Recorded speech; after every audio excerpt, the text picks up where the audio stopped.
বাবাকে বলে আসছি আজকে যদি মরে যায় আমার লাশটা যেন রাস্তা থেকে কেউ না তুলে। প্রয়োজনে শহীদ হবো, কিন্তু সংস্কার করে তবেই ঘরে ফিরবো ইনশাল্লাহ। আমরা নারী শিক্ষার্থীরা কেউ ঘরে বসে থাকবো না, সবাই বের হয়ে আসবে।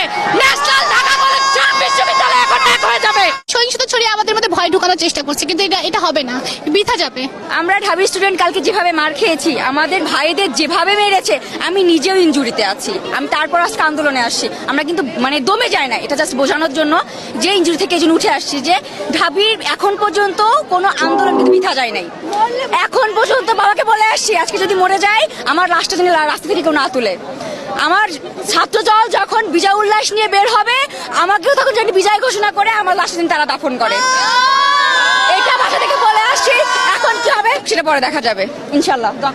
নারী শিক্ষার্থীর গায়ে হামলা করে ছাত্রলীগ সবচেয়ে নিম্নমানের কাজ করছে, কোনোদিন এমন তো করে নাই। পাকিস্তানি আমলে আমলাতন্ত্র নারী শিক্ষার্থীর উপর এরকম হামলা করে না। আমরা শুরু